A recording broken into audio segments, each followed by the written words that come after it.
Hello दोस्तों, आपका अपना YouTube channel achiever point HRT पर स्वागत है। आधुनिक भारत के इतिहास के अंतर्गत हम लोगों ने पुर्तगालों का आगमन देखा, डचों का आगमन देखा। अब तीसरा है अंग्रेज़ों का आगमन। तो इसके संदर्भ में आज का टॉपिक है भारत में अंग्रेज़ों का आगमन। तो उससे संबंधित जो भी तथ्य है यहाँ हम लोग देखेंगे। तो चलिए आइए शुरू करते हैं। तो अंग्रेज़ों का आगमन देखते हैं। उसमें सबसे पहले ये तीन बातों का हम लोग ख्याल रखें। ये तीन प्रेसिडेंसी थी, मद्रास, दूसरा बम्बई और तीसरा कलकत्ता।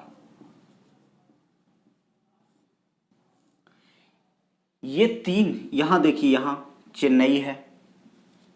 चेन्नई आज के परिदृश्य में है। आज के परिदृश्य में इसको चेन्नई कहते हैं, इसको बॉम्बे कहते हैं, इसको कोलकाता कहते हैं। उस समय ये मद्रास हुआ करता था। यहाँ आपका मद्रास है, यहाँ आपका कलकत्ता है और यहाँ आपका बम्बई।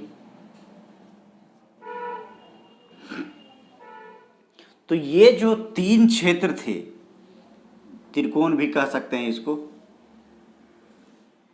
यही तीन क्षेत्रों से पूरे भारत पर कंट्रोल किया करते थे अंग्रेज। तो आज के वीडियो में हम लोग देखेंगे कि ये कैसे यहाँ पर स्थापित हुए। आपने ये पिलर को स्थापित किए। इसका एक तरह से पिलर था, तीन स्तंभ थे अंग्रेजों के। तो उसी के संदर्भ में आज हम लोग बात करेंगे।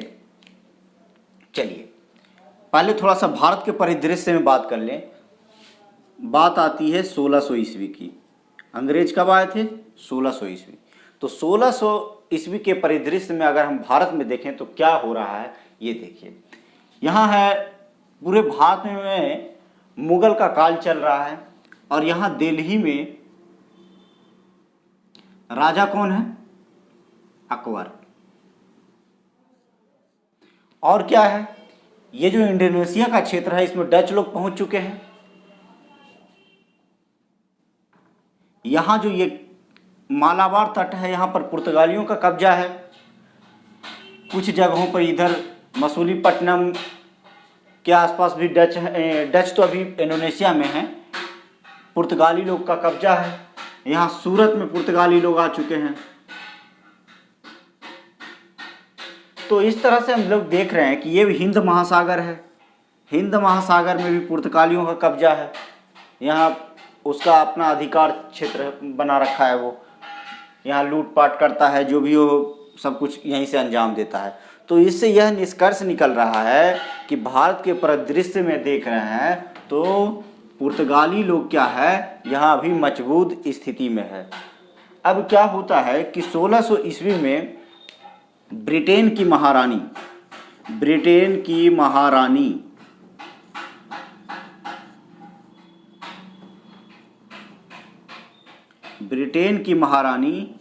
एलिजाबेथ हैं।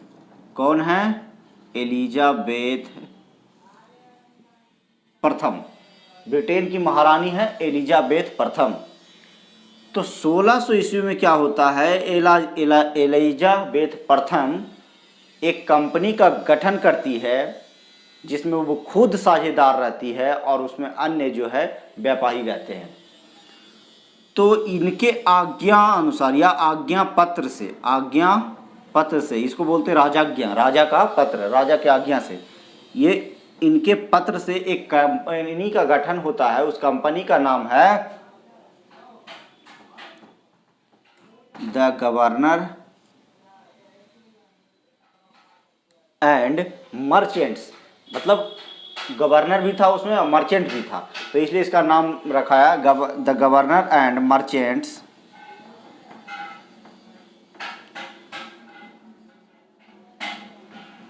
Of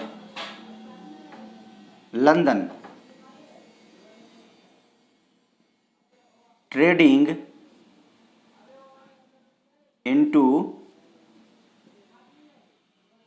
east Indies. आप लोग सोच रहे होंगे इतना लंबा नाम। यही जो है भविष्य में क्या हो जाता है, ईस्ट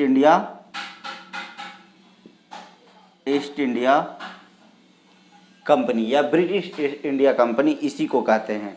बाद में इसका नाम चेंज हो जाता है। शुरुआत में जब एलिजाबेथ इसकी शुरुआत करती है तो उस समय नाम रहता है the governor and merchants of London trading into east Indies. एक चीज बात आप लोग गौर कर रहे होंगे कि जब पुर्तगाल लोग आए तब भी ये लोग ईस्ट रहता था ही का इसके कंपनी के नाम में, Dutch East India Company, Dutch पुर्तगाल जी था ना, सॉरी डच पुर्तगाली नहीं, ईस्ट इंडिया कंपनी ऑफ पुर्तगाल। तो हर जो भी कंपनी आ रही थी सब में ईस्ट लगा रहता था। उसका रीजन ये है कि यूरोप इधर था, तो यूरोप से यहाँ आने में ये जो भारत है यूरोप के परिदृश्य में ये पूरब में पड़ता था, इसलिए इसको लोग कहते थे ईस्ट से व्यापार करने जा रहे हैं। तो शुरुआत में क्या है, महारानी एलिजाबेथ 15 वर्षों तक, कितना वर्षों तक, 15 वर्षों तक ये कंपनी को एकाधिकार देती है। एकाधिकार मतलब कि यही कंपनी भारत में व्यापार करेगी, दूसरी कंपनी यूरोप से यानी ब्रिटेन से नहीं जाएगी। तब 15 वर्षों तक क्या मिलता है, इसको एकाधिकार मिलता है। और यहाँ से ये आते हैं व्यापार करने, कहाँ, भारत में। जब ये आते हैं तो उसके परिदृश्य में एक चीज और समझिएगा, जब ये आते हैं वहाँ से तो होता क्या है कि पुर्तगाल आए तो क्या किए, वो हिंद महासागर में लूट खसोट कर दिए, मतलब लड़ाई झगड़ा उनका शुरुआत। डच भी आए तो इंडोनेशिया में वो पुर्तगाली से भिड़ गए। लेकिन इसके ऊपर अंग्रेज में सीधे उसका उल्टा होता है, ये किसी से लड़ाई नहीं करते हैं, ये सीधे यहाँ के छोटे छोटे जो राजाएं होते हैं उनके पास दूत भेजते हैं, राजाओं के पास दूत भेजते हैं, उनसे अनुमति लेते हैं कि हाँ हम आपके राज्य में व्यापार करना चाहते हैं, आप हमको अनुमति दीजिए। इसी के क्रम में ये छोटे छोटे कुछ राजाओं के पास जाते हैं और इसको व्यापार करते हैं। कुछ जगह अनुमति मिलती है लेकिन कुछ ज़्यादा बड़ा सफलता नहीं मिलता है। अब होता क्या है कि 1603 ईस्वी में, 1603 ईस्वी में एलिजाबेथ की मृत्यु हो जाती है। एलिजाबेथ प्रथम की मृत्यु, क्या हो जाता है जी, एलिजाबेथ प्रथम की यहाँ पर मृत्यु हो जाती है। अब यहाँ एक नए राजा आते हैं, जेम्स प्रथम। कौन आते हैं नए राजा, जेम्स प्रथम, ठीक है। अब एक चीज और गौर करने वाली बात है कि जेम्स प्रथम जब आते हैं, राजा बनते हैं, तो यह जो है 1608 ईस्वी में, इसका शुरुआत से ही राजदूत भेजने का रहा था राजाओं के दरबार में। तो ये एक राजदूत भेजते हैं ये अकबर के नाम पत्र, एक पत्र लिखते हैं कि राजा से अनुमति लेने के लिए अकबर से कि हम आपके क्षेत्र में व्यापार करते हैं। लेकिन होता क्या है कि यहाँ भी सत्ता चेंज हो जाता है। 1605 ईस्वी में अकबर की मृत्यु हो जाती है, यहाँ बन जाता है शासक जहांगीर। तो राजदूत जो आता है, कौन राजदूत रहता है जी, बहुत इंपॉर्टेंट क्वेश्चन इससे बनता है, captain Hawkins. Captain Hawkins, captain Hawkins आता है और एक जहाज से आता है जिसके बारे में प्रश्न बनता है, ये हेक्टर जहाज से आता है। कौन से जहाज से आता है, हेक्टर जहाज से आता है। तो यहाँ प्रश्न बनता है कि जेम्स प्रथम कौन से राजदूत को जहांगीर के दरबार में भेजता है, तो वो है कैप्टन हॉकिंस। या प्रश्न बनता है जहांगीर के दरबार में राजदूत के रूप में कौन आया था, तो कैप्टन हॉकिंस। किस जहाज से आया था, हेक्टर के जहाज, हेक्टर से आया था। अब इसका स्वभाव क्या था कि कैप्टन हॉकिंस बहुत ही सरल स्वभाव का, मृदुल भाषी था, बहुत ही अच्छे स्वभाव का व्यक्ति था। और इसको जो है 3 भाषाएं जानता था, तुर्की, फारसी और अंग्रेजी। अंग्रेजी क्योंकि अंग्रेज था ही तो अंग्रेजी जानता ही है।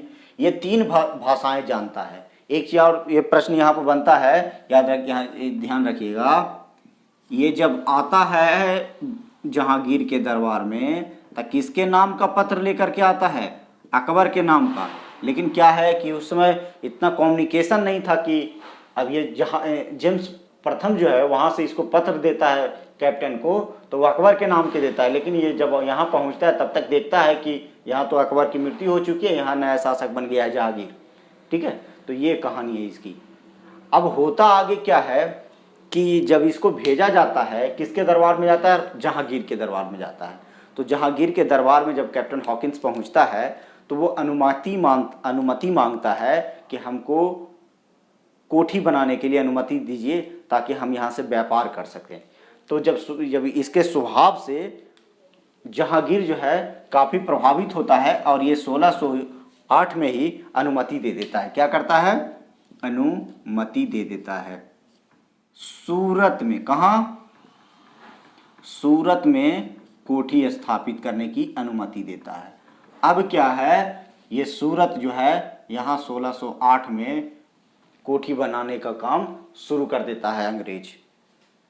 अब होता क्या है कि उस समय यहाँ पर फैले हुए थे भारत के अधिक हिस्सों पर पुर्तगाली शासक जहांगीर था, बट क्या है, व्यापार जो है पुर्तगाल के हाथों में, पूरा हर क्षेत्र में पुर्तगाली लोग भरे हुए थे।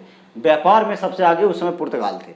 यहाँ तक कि जब ये हिंद महासागर में अकबर का भी उस समय, पिछला वीडियो में हमने बताया था कि अकबर को भी इस रास्ते, हिंद महासागर के रास्ते व्यापार करना रहता था, तो उनको भी कार्टेज लेना पड़ता था। भले वो कार्टेज पुर्तगाली लोग उनको फ्री में देता था, बट उनके पास कार्टेज उनको लेना रहता था। अब क्या है कि जब ये सूरत में कोठी स्थापित हो गई 1608 में, उसी समय कुछ कुछ छोटे, सूरत के ऊपर में है भड़ौच, अहमदाबाद,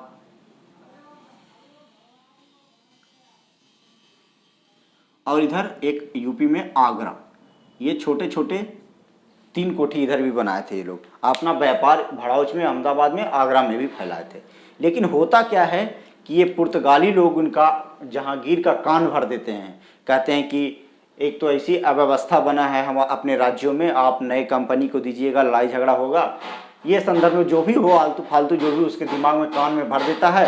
तो क्या जहांगीर को लगता है कि ये सही बोल रहा है, तो जहांगीर क्या करता है, फिर इसको अनुमति को रद्द कर देता है। अनुमति क्या हो जाता है इसका जी? रद्द हो जाता है। अब रद्द होता है, उसी कुछ सालों बाद 1611 ईस्वी में, कब? 1611 ईस्वी में यहाँ पर, कहाँ, सॉरी अहमदाबाद, ये मद्रास में नहीं, ऊपर जगह है मसूलीपट्टनम। मसूलीपट्टनम में 1611 ईस्वी में यहाँ पर जो है कोठी बना लेता है अंग्रेज। वहाँ तो रुक गया, लेकिन यहाँ 1611 ईस्वी में अपना ये कोठी बना लिया। अब क्या होता है कि 1612 ईस्वी में इसको फिर से अनुमति मिल जाता है कि हाँ, आप, उसका काम तो कुछ दिन हुआ था, बट वो रोक लग जाने के कारण रुक गया। लेकिन 1612 ईस्वी में पुनः उसको अनुमति मिल जाता है कि आप कोठी तैयार कर लीजिए, और कोठी जो है 1613 ईस्वी में बनकर तैयार हो जाता है। अब प्रश्न आता है कि अंग्रेजों की प्रथम कोठी कहाँ स्थापित हुई? तो कहाँ कहेंगे? 1611 में यहाँ हुआ, 1613 में बन के तैयार यहाँ हुआ। तो लेकिन 1613 में बन के तैयार हुआ, लेकिन इसका शुरुआत हो गया था 1608 ईस्वी में, इसलिए प्रथम कोठी का श्रेय जो है सूरत को ही जाता है। अगर ये बनकर तैयार नहीं होता तब हम इसको कह सकते थे, लेकिन 1608 में इसका नींव डल गया था। भले इसको 5 साल लग जाए बनने में, लेकिन प्रथम कोठी का इसी को कहा जाता है। हाँ, अगर कहे कि प्रथम कोठी बनकर तैयार कौन हुआ पहले, तो ये मसूलीपट्टनम 1611 ईस्वी में। ये कहानी इतना चल रहा था। अब इसी के क्रम में क्या होता है, ये प्रेसिडेंसी आपको समझाने के लिए लिखे थे, इसको डिलीट करते हैं। क्या है कि ये जो प्रेसिडेंसी है, इसका अंग्रेज की 3 प्रेसिडेंसियां थी, मद्रास, बम्बई और कोलकाता। इसके 3 स्तंभ से, यही 3 स्तंभ से पूरे भारत में कंट्रोल करता था। अब इसी के क्रम में क्या होता है, एक और राजदूत आया था, सर टॉमस रो। आप लोग पढ़े होंगे लूसेंट में। ये किसके शासनकाल में आया था जी? तो ये भी जहांगीर के ही शासनकाल में आया था। किसके शासनकाल में? जहांगीर के शासनकाल में आया था। तो इसको क्या हुआ, जितने भी राजदूत आते थे अपनी कोठियां बनवाने के लिए आते थे अपनी, कि हमको व्यापार करने दिए, ये करिए, राजा से अनुमति लेता था। तो इसको भी जहांगीर जो है अनेक कोठियां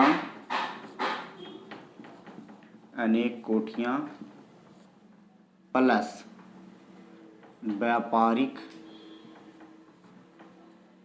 व्यापारिक छूट प्रदान करता है। क्या करता है? व्यापारिक छूट प्रदान करता है। अब हम लोग देख रहे हैं सूरत में इसकी फैक्ट्री कोठी बन चुकी है, मद्रास में बन चुकी है, ये छोटे छोटे एरिया में बन चुके हैं। लेकिन फिर भी क्या है कि यहाँ अंग्रेज हैं, यहाँ मसूलीपट्टनम में डच भी आ चुका है, पुलिकट में डच आ चुका है, और ये इसमें पूरा में अधिकार जो है पुर्तगालियों का है। तो स्वतंत्र रूप से अंग्रेज जो है अपना व्यापार नहीं कर पा रहे थे। अब होता क्या है, ईस्वी आता है 1632।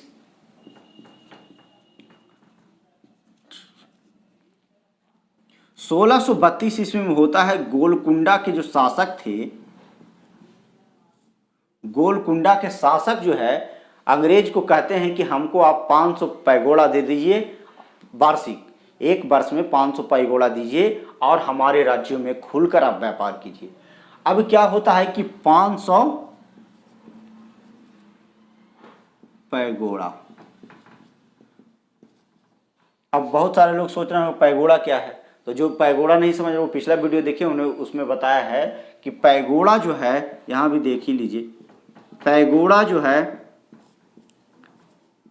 स्वर्ण सिक्का है, जिसको कौन चलाया था जी? डच लोग चलाया था। ये क्या है? सोने का सिक्का चलाया था डच, वो इसी को पैगोड़ा कहते थे। तो ये पैगोड़ा था। अब क्या होता है, इसको सुनहरा फरमान के रूप में अंग्रेज के हिसाब से ये रहता, सुनहरा फरमान।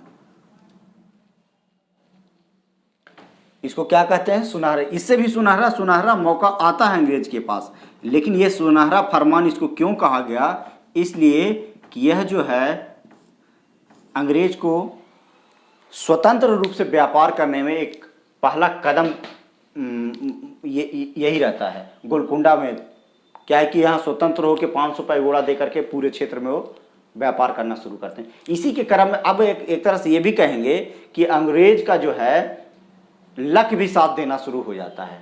अब यहाँ देखिए, इसको मिटाएं। होता ये है 1639 ईस्वी की बात। अब देखिए 1639 ईस्वी में क्या, देखिए ये जो मद्रास आप देख रहे हैं, ये मद्रास, तो यहां थे एक राजा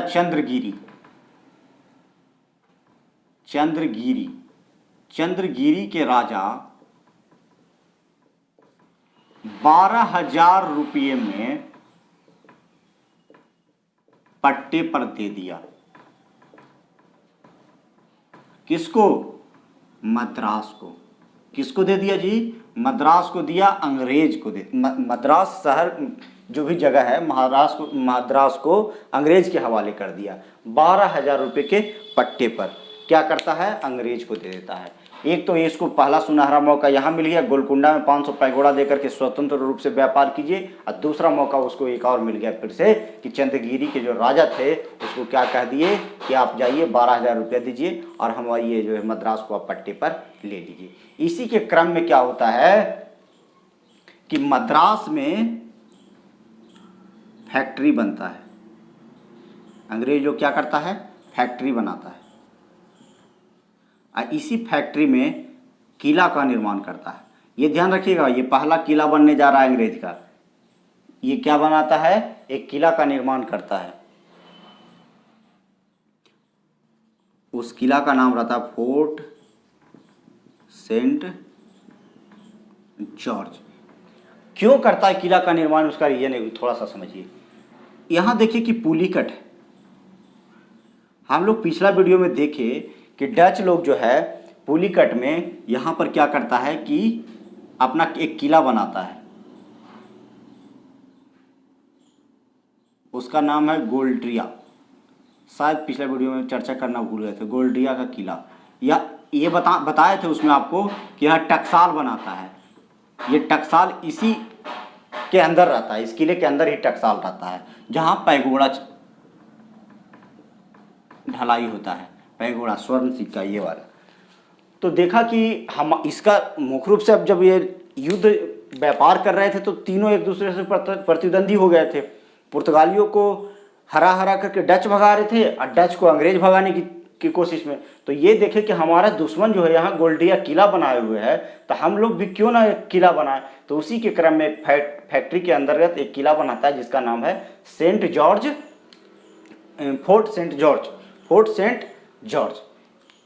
अब होता क्या है, बहुत सारे लोग सोच रहे होंगे कि ये फैक्ट्री जो है, फैक्ट्री शब्द, फैक्ट्री का मतलब आजकल का फैक्ट्री नहीं जहाँ की प्रोडक्शन होता है या फिर वस्तुओं का उत्पादन होता है, वो वाला अथी नहीं है। ये वहाँ फैक्ट्री का मतलब ये होता था कि वहाँ के जैसे फैक्ट्री, तो होता क्या था कि ये फैक्ट्री में अंग्रेज की भी वस्तुएं रहती थी और भारत के लोगों का भी वस्तु रहता था। दोनों तरह के वस्तु यहाँ पर क्या होता था, या तो एक दूसरे से चेंज करते थे या खरीदारी करते थे। यहाँ पर प्रोडक्शन नहीं होता था, वो ऑलरेडी बना बनाया माल रखा जाता था और एक ऐसा कह सकते हैं कि एक केंद्र था, यहाँ से एक दूसरे का सामान चेंज होता था और या तो खरीदा जाता था। यही होता था फैक्ट्री का उस समय। ये आज वाला फैक्ट्री नहीं कि यहाँ पर प्रोडक्शन होगा, उत्पादन होगा, किसी चीज़ का बनेगा, तो ये होता था। अब इसी के क्रम में क्या होता है कि मद्रास जो ये जगह है, जब फैक्ट्री किला बन जाता है, मछलीपट्टनम में इसकी कोठी बन जाती है, तो ये जो है यहाँ पर शक्तिशाली हो जाता है। क्या हो जाता है? शक्तिशाली हो जाता है। अब होता क्या है कि थोड़ा सा आगे इसमें देखेंगे, अब कलकत्ता की ओर चलेंगे। अब यहाँ क्या होता है कि 1651 ईस्वी में हुगली,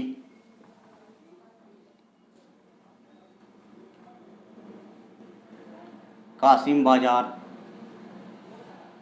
और पटना, ये तीन जगह छोटी छोटी कोठियाँ पश्चिम बंगाल में भी अंग्रेज बना लेता है। हुगली में, कासिम बाजार में और पटना में, तीनों जगह छोटी छोटी 1651 में कंपनियां का निर्माण करती है। अब होता क्या है, यहाँ पर तो देखिए कि उसको कोरोमंडल तट पर एक अधिकार लगभग अंग्रेज का हो गया था। मद्रास काफ़ी मतलब मजबूत स्थिति में आ चुका था उसका। अब होता क्या है कि एक देखिए, ये भी एक सुनहरा मौका मिलता है उसको अंग्रेज के लिए कि 1661 ईस्वी में अंग्रेज यहाँ यूरोप में एक घटना होती है। 1661 में अब एक चीज और गौर कीजिए, 1661 आते आते पुर्तगाल जो था इसका बहुत सारा हिस्सा जो है डच जीत लिया था। इसको मलक्का छीन लिया, इंडोनेशिया में जो भी इसके द्वीप पर कब्जा था सब जीत लिया। यहाँ आपका गोवा, सूरत आसपास सब जो है डच जीत चुका है। ये जो है कमज़ोर हो चुका है पुर्तगाल। तो 1661 ईस्वी में होता ये है कि यूरोप में, ये घटना कहाँ की है? यूरोप की है। यूरोप में होता ये है कि पुर्तगाल की राजकुमारी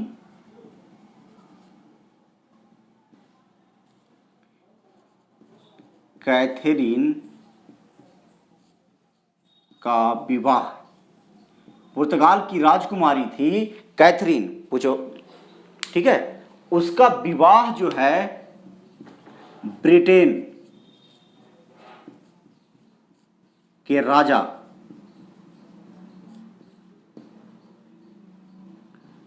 चार्ल्स द्वितीय के साथ हो जाता है। किसके साथ हो जाता है? चार्ल्स द्वितीय के साथ हो जाता है। अब चार्ल्स द्वितीय से विवाह हो जाने के क्रम में क्या होता है कि पुर्तगाल तो भारत में लगभग कमजोर हो चुके थे, तो बंबई क्या था उस समय पुर्तगाल के हाथ में था। तो बंबई को क्या करता है, दहेज स्वरूप चार्ल्स द्वितीय को दे देता है। दहेज में बंबई को दे देता है, किसको? ब्रिटेन के राजा चार्ल्स द्वितीय को। तो अब एक चीज और गौर कीजिए, ये बम्बई देता है 1668 ईस्वी में, एक ये भी तिथि याद रखिएगा। 1668 ईस्वी में क्या होता है कि 1661 में उसका विवाह हो जाता है। अब बहुत सारा लोग कहता है, जैसे हम कहते हैं या जो अमीर हैं वो भी कहते हैं कि हमारा एक प्लॉट दिल्ली में है, एक प्लॉट हमारा कलकत्ता में है, एक हमारा जबलपुर में है, इस तरह की बातें चलती है। तो उसी के क्रम में क्या होता है कि अंग्रेज जो यहाँ पे चार्ल्स द्वितीय था, वो ब्रिटिश ईस्ट इंडिया कंपनी थी, उससे संदर्भ में बातचीत होता है। तो वो बोलता है कि हमारा बम्बई मेरा शहर है, मैंने इसी के हाथ में था, तो कहता है कि आप ले लीजिए। तो इसको जो है बम्बई जो है कुछ ही ब्रिटिश इंडिया कुछ इसको किराए पर देती है और इससे क्या करती है, बम्बई ले लेती है। अब क्या करता है कि बम्बई में ये अपना व्यापार बढ़ाना शुरू करता है। 1668 में अपने हाथ में लेता है। उसी के बाद क्या है कि बम्बई शहर का निर्माण होता है इसी सन में।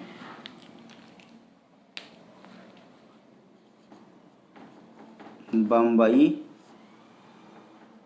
शहर बनता है और यहाँ बंदरगाह का निर्माण होता है। क्या होता है, बंदरगाह का निर्माण करता है। ये जो ये कभी कभी पूछता है, बता रहे हैं, ये बम्बई शहर का निर्माण कौन किया था, तो गेराल्ड आयंगर जो था बम्बई का निर्माण करवाया था। अब होता क्या है, एक घटना और इसी क्रम में क्या है, अंग्रेजों के सब पक्ष में चला जाता है धीरे धीरे सारी घटनाएं। 1600 अब बंगाल की कहानी आती है। 1680 ईस्वी में, अब हाँ एक चीज़ और समझिएगा, यहाँ जब ये घटनाएं चलती रहती है तो 1707 आ जाता, सॉरी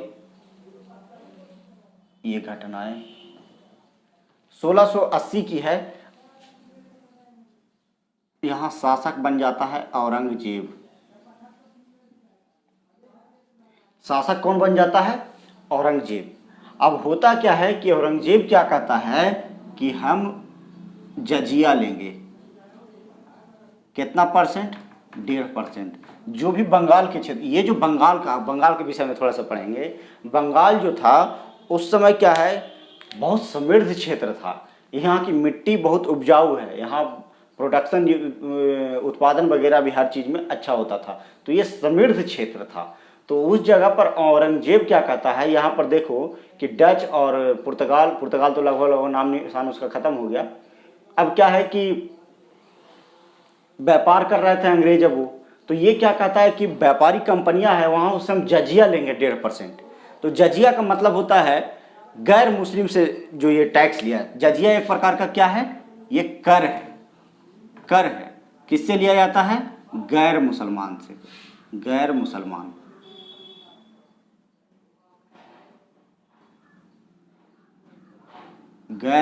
या गैर मुस्लिम कह सकते हैं, गैर मुसलमान से ये जो है लिया जाता है। अब उसी के क्रम में क्या होता है, शुरुआत में तो अब राजा का आदेश है तो सबको मानना है, तो शुरुआत में ये लोग क्या है अपना वो 1.5% जजिया कर देते हैं। लेकिन अब क्या है कि अंग्रेज को देखिए कि अंग्रेज यहाँ सबसे पहले हमने देखा कि गोलकुंडा पर 500 पैगोड़ा दे करके वो स्वतंत्र रूप से व्यापार कर रहे थे।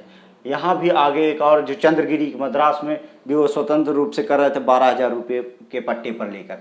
अब उसको लगा कि हम हर बार 1.5% दे रहे हैं, तो 1686 ईस्वी में क्या करता है, ये बगावत कर देता है।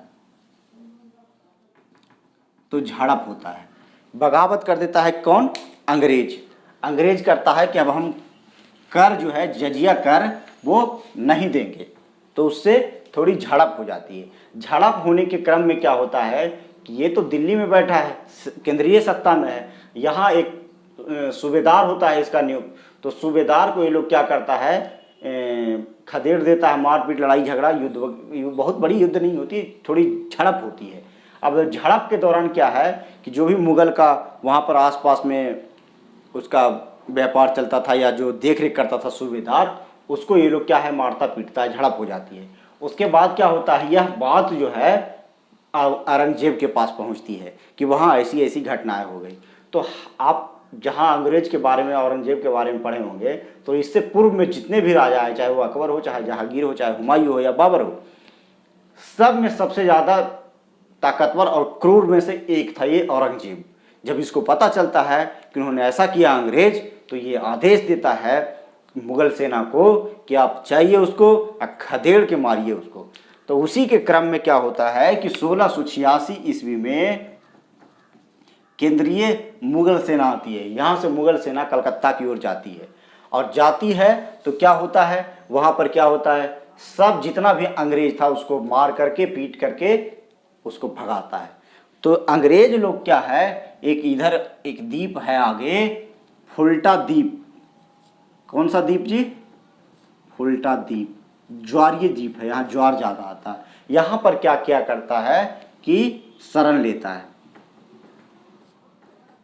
एक व्यक्ति का नाम आता है इस केस में ज़्यादा, सर जॉन चाइल्ड। ये झड़प जब हुआ था तो उस अपना इसका जो सेना था उसका नेतृत्व कर रहा था सर जॉन चाइल्ड। ठीक है, सर जॉन चाइल्ड। अब होता क्या है, खदेड़ के भगा देता है उसको। भगा देने पर अंग्रेज जो है जाकर के यहाँ छुप जाते हैं फुल्टा द्वीप पर। अब इसको लगता है कि हम तो व्यापार कर पाएंगे नहीं। तो एक नया व्यक्ति फिर औरंगजेब के दरबार में आता है। किसके दरबार में आता है? औरंगजेब के दरबार में आता है। क्या लेकर के? क्षमा याचना, माफ़ी मांगने आता है।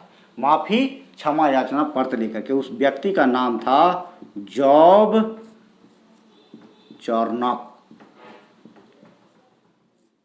बहुत अच्छा इंपॉर्टेंट व्यक्ति है, इससे प्रश्न बनता है। आगे सुनिए कहानी उसके बाद फिर।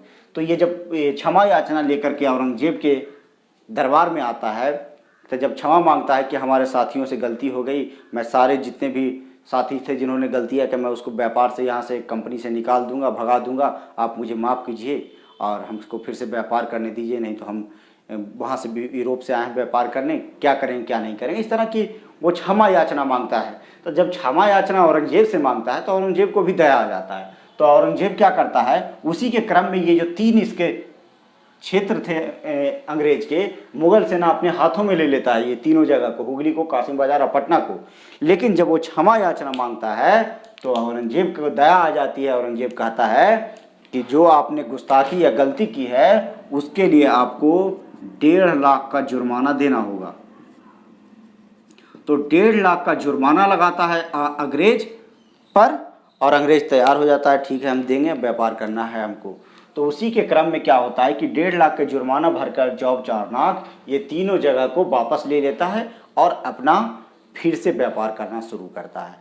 आप देखिएगा आगे, अब जब पढ़ेंगे हम लोग तो देखिएगा इसके बाद मुगल सेना से अंग्रेज सीधे डायरेक्ट कभी युद्ध नहीं करता है। वो बीच में किसी न किसी को कूटनीति रूप से घुसाता है, उसके बाद ही लड़ता है। वो पीछे रह के ही बंदूक चलाता है, जिसको कहते हैं दूसरे के कंधे पर बंदूक रख के चलाना। तो डायरेक्ट कभी मुगल से नहीं लड़ता है, कि उसको उसे एहसास हो जाता है कि ये लोग खदेड़ के भगा देगा इनको। तो उसी के क्रम में 1.5 लाख का जुर्माना लगा करके क्या करता है कि ये व्यापार करता है। अभी स्थिति कंडीशन आता है 1698, इसके 12 साल बाद 1600 क्या होता है 98 में बंगाल का सूबेदार था अजी मुनसान। अजी मुनसान क्या था? सूबेदार था, सूबेदार था। अब ये क्या करता है कि जॉब चार्नक को खुश होकर के 3 गांव की जमींदारी देता है। बाद में अच्छा काम कर रहा होगा तो ये 3 गांव की दान में देता है, ऐसे भी कह सकते हैं, जमींदारी देता है। अब ये जो 3 गांव की जमींदारी देता है, थोड़ा सा इधर देख, कहाँ देखें, चलिए इसे यहाँ पे मिटाते हैं। ये गोल्डिया, ये पुलिकट वाली भी कहानी खत्म करते हैं यहाँ से। अब क्या है कि 3 गांव की जो जमींदारी देता है, तो वो 3 गांव कौन कौन सा रहता है जी? तो पहला गांव था वो सूतानाती, दूसरा था कलिकता और तीसरा था गोविंदपुर।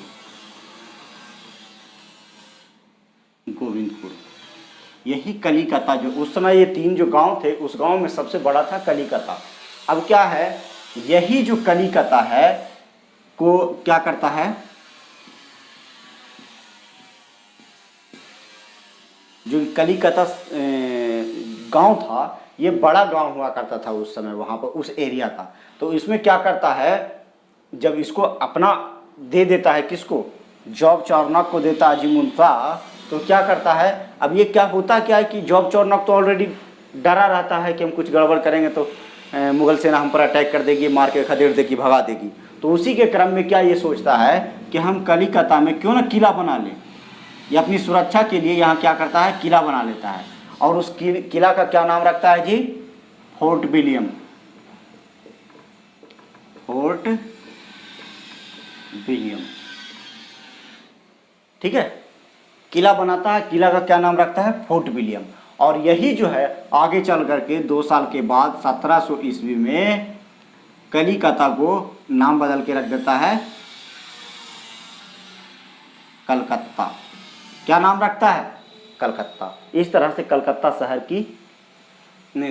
शहर का मतलब नाम आता है, कलकत्ता शहर का निर्माण होता है 1700 ईस्वी में। किसके द्वारा, जॉब चार्नक के द्वारा। तो यहाँ प्रश्न बनता है कि कलकत्ता शहर का निर्माण किसने करवाया था, तो जॉब चार्नक। फोर्ट विलियम का निर्माण किसने कराया, जॉब चार्नक। ठीक है, ये 2 प्रश्न जो है बहुत इंपॉर्टेंट है, हमेशा पूछा जाता है। अब इसी के क्रम में क्या होता है, आगे जब चलता जाता है, हाँ एक चीज़ और है, यहाँ जो फोर्ट विलियम था तो इसको चार्ल्स आयर इसका प्रथम प्रशासक बनता है। प्रथम प्रशासक चार्ल्स आयर बनता है, समझे, ये इंपॉर्टेंट था। अब अगला एक इससे भी ज़्यादा फायदे में आता है अंग्रेज को बात, वो क्या होता है कि औरंगजेब की मृत्यु हो जाती है। अब देखिए, औरंगजेब की मृत्यु हो जाती है तो क्या होगा, औरंगजेब की मृत्यु कब हो जाती है, 1707 में। तो यहाँ एक राजा बनते हैं बादशाह फर्रुखसियर। फर्रुखसियर को क्या कहा जाता है, घृणित कायर भी कहा जाता है। तो ये आते हैं 1713 से 1719 में। अब देखिए, भारतीय इतिहास में कहा जाता है कि फर्रुखसियर जो है अंग्रेजे के लिए अयबे किया था। जो भी काम किया था वो अंग्रेज के हित में ही काम किया था, बाकी कोई काम ये जो है भारत की दृष्टि से अच्छा नहीं किया था। अब होता क्या है, इसका एक मिशन आता है। जब ये राजा बनता है तो 1715 ईस्वी में मिशन आता है सर जॉन सरमन के नेतृत्व में। किसके नेतृत्व में, सर जॉन सरमन के नेतृत्व में एक 3 कमेटी का 3 मेंबर का एक क्या आता है,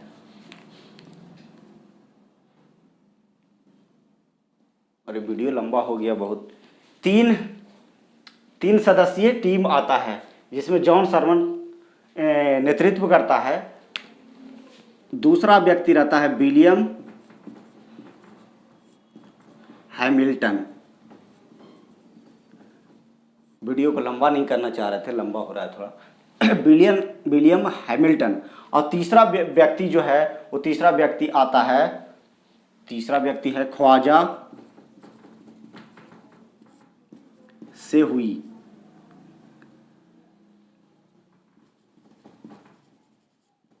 अब एक चीज गौर जानिएगा, ये जो 3 व्यक्ति आता है इसके किसके दरबार में, बादशाह फर्रुखसियर के दरबार में। बादशाह फर्रुखसियर, बादशाह लगा लीजिएगा, बादशाह फर्रुखसियर। बादशाह फर्रुखसियर के दरबार में जब आता है तो ये जो व्यक्ति है विलियम हैमिल्टन, ये पेशे से सर्जन है, चिकित्सक है, डॉक्टर है, तो सर्जन है ये। अब क्या होता है कि फर्रुखसियर को प्राणघातक फोड़ा रहता है, प्राणघातक फोड़ा रहता है इसको। अब क्या है कि जितने भी इसके दरबार में वैद्य थे उस फोड़ा को ठीक नहीं कर पाए। अब क्या करता है कि ये विलियम हैमिल्टन जो है ये फोड़ा को ये सर्जरी करके सर्जरी से ठीक कर देता है, ठीक कर देता है। आज कुछ आवाज़ भी आ रही होगी, बाहर काम चल रहा है। सर्जरी से ठीक कर देता है। अब क्या है कि जब ये ठीक कर देता है तो फर्रुखसियर जो है काफ़ी प्रसन्न होता है। किससे? ये इससे, विलियम हैमिल्टन से। अब खुश होने के क्रम में क्या कहता है? कहता है कि आपको हम जो है व्यापार करने के लिए बहुत सारा चीज़ जो है, मतलब बहुत सारी चीज़, बहुत सारी सहूलियत देंगे हम। तो उसमें सहूलियत में क्या करता है कि इसको क्या करता है, जो बंगाल, अब देखे होंगे एक चीज़ गौर किए कि पहले इस पर कब्जा हो गया, फिर एक अधिकार यहाँ हो गया, तब बम्बई में अंग्रेज लोग टकसाल बनाता। जब कैथरीन के विवाह हो जाता है चार्ल्स द्वितीय से, तो उसके बाद जो है यहाँ पर टकसाल बनाता है, यहाँ पर चांदी का सिक्का, चांदी और तांबा का सिक्का ढालना शुरू करता है। अब देखें, हम लोग देखें कि लगभग अब जो है बंगाल पे फोकस है अंग्रेज का, और यहाँ पर धीरे धीरे ये होता था। तब जब फारुखसियर का ये जब फोड़ा ठीक करता है, तो ये खुश होकर के क्या करता है कि वहाँ एक प्रांत हुआ करता था जिसमें आता था बंगाल, बिहार और उड़ीसा। बंगाल, बिहार और उड़ीसा, ये 3 जगहों के 3000 में, मात्र 3000 रुपये की वार्षिक, 3000 वार्षिक पर दे देता है अंग्रेज को। कहता है कि 3000 रुपये आप दीजिए, इस जगह पर खुले में आप व्यापार कीजिए। उसी के क्रम में सूरत एक चीज़ है, सूती वस्त्र के लिए यहाँ सबसे ज़्यादा मुनाफा हुआ करता था डच लोग को, सबसे ज़्यादा मुनाफा डच को यहीं से होता था। अब क्या है कि सूरत को 10,000 रुपया में दे दिया, सूरत को 10,000 रुपया में दे। इस तरह से क्या क्या बहुत सारा चीज़ जो है। और दूसरा, ये जो मद्रास का जो क्षेत्र था, इस यहाँ पर क्या बोला, जमीन किराए पर लेकर के आप कार्य कर लीजिए। जमीन को, ये मद्रास में क्या बोला कि जमीन को किराए पर ले लीजिए और कार्य कीजिए आप, और उस तरह से कीजिए। तो और मुंबई का में जो अभी हम बताए कि यहाँ जो टकसाल बना था, ये टकसाल, उसमें क्या करता था, ये तांबा और चांदी, तांबा और चांदी, 2 चीज़, तांबा और चांदी का सिक्का ढालता था। ये सिक्का को क्या करता है कि पूरे भारत में वैध कर देता है। पहले क्या था, पैगोड़ा चल रहा था और मुगल का भी कुछ सिक्का था, उसको वैध था, लेकिन अब ये अंग्रेज के भी सिक्का को वैध कर दिया। यहीं से जो है भारत जो है, अब समझिए कि गुलामी के जंजीर तरफ चला जाता है, क्योंकि एकाधिकार, अब उसका पैसा भी मान्य हो गया। तो इस तरह से पूरे भारत में इसका पैसा भी मान्य होना शुरू हो गया। अब क्या है, ये जो इतना हुआ, ये वाले घटना, ये घटना और ये घटना हुआ, ये सब को बोला गया मैग्ना कार्टा। मैग्ना कार्टा मतलब महाधिकार पत्र, महाधिकार पत्र, मैग्ना कार्टा। ये कौन बोला था? एक व्यक्ति था, ओम्स। ये बोला था कि ये अंग्रेजों के लिए मैग्ना कार्टा है, अंग्रेजों का ये मैग्ना कार्टा है, महाधिकार पत्र है। हकीकत में है पूरा अंग्रेज यहाँ से क्या होता है। इसी के क्रम में आगे बढ़ते बढ़ते क्या होता है कि 1757 ईस्वी में आपका बक्सर का युद्ध हो जाता है, 1759 में बेदरा का युद्ध हो जाता है जिसमें डचों को भगा देता है, और फिर 1764 ईस्वी में बक्सर का युद्ध होता है। इसी तरह से युद्ध के जरिए अभी तो अपना ये व्यापार फैलाया था, धीरे धीरे अपना राजनीतिक हस्तक्षेप करता जाता है अंग्रेज, और युद्ध के जरिए वो पूरे भारत को अपने ये 3 स्तंभों से, मद्रास में पूरा ये दक्षिण भाग दिखता था, बम्बई से यहाँ पश्चिमी और यहाँ से पूर्वी भाग दिखता था। ये 3 पिलरों से पूरे भारत पर अधिकार कर लेता है। अगर ये जो युद्ध का वीडियो है, मैं जब फ्रांसीसी पढ़ाऊंगा उसके बाद युद्ध का स्पेशल एक वीडियो बनाऊंगा, क्योंकि ये वीडियो लंबा हो रहा है तो उसको बताऊंगा। एक बार हम सरसरी निगाह से देखते हैं ये पूरे घटनाक्रम को। जब अंग्रेज भारत में आता है 1600 ईस्वी में, तो हम लोग देखते हैं कि उस समय पुर्तगाल का शासन है, पुर्तगाल, डच भी आ चुके हैं जो इंडोनेशिया में हैं। उसी तरह जब ये बढ़ता जाता है, यहाँ हिंद महासागर में पुर्तगालियों का कब्जा है, फिर धीरे धीरे वो क्या करता है, अपनी यहाँ से एक चीज़, सबसे बड़ी चीज़ इसकी थी कि अपने दूत को राजा के दरबार में भेजा करता था और उनसे अनुमति लेता था कि हमको व्यापार करने दीजिए। उसी के क्रम में प्रथम जो है हॉकिंस को भेजा था 1608 में जहांगीर के दरबार में अकबर के नाम का पत्र लेकर के। फिर टॉमस रो आया 15 में, 1615 ईस्वी में टॉमस रो आया, फिर उसने भी कई जहांगीर के ही दरबार में आया और उन्हें कोठियाँ बनने की अनुमति प्राप्त किया, व्यापारिक सहूलियत ली, और धीरे धीरे क्या है यहाँ पे अपना कंपनी का गठित करते गया। कुछ इसका भाग्य भी साथ दिया कि कैथरीन से विवाह हो गया चार्ल्स द्वितीय को, और बम्बई को उसको ब्रिटिश इंडिया को चार्ल्स द्वितीय ने किराए पर दे दिया। उससे यहाँ पर ये मजबूत हो गया। बम्बई उस समय कुछ नहीं था, लेकिन जब उसको बम्बई, क्योंकि पूरा जो यहाँ व्यापार का केंद्र था ये सूरत था, लेकिन जब बम्बई उसको मिल गया तो बम्बई शहर बनाया, वहाँ बंदरगाह बनाया और वहाँ से पश्चिमी के तट पर, पश्चिम तट पर अपना वो एकाधिकार कर लिया अंग्रेज। उसी के क्रम में फिर क्या होता है कि चंद्रगिरी के राजा जो है मद्रास को दे देते हैं पट्टे पर, 12,000 रुपये के पट्टे पर देते हैं। तो मद्रास में यहाँ पर एक फैक्ट्री और किला बनाता है, जिस किला का नाम रहता है फोर्ट सेंट जॉर्ज, और यहाँ पर फिर उसका अधिकार हो जाता है। फिर उसी के क्रम में 1651 में सबसे पहले एक छोटी सी कंपनी कोठी बनाता है हुगली, कासिम बाजार और पटना में, और फिर इसको देखते देखते क्या है उसको फिर इस तरह के वो हमने पूरा जाना। तो नेक्स्ट वीडियो में हम आगे देखेंगे, युद्ध के चर्चा करेंगे और फ्रांसिस से लेकर वीडियो लेके आएंगे।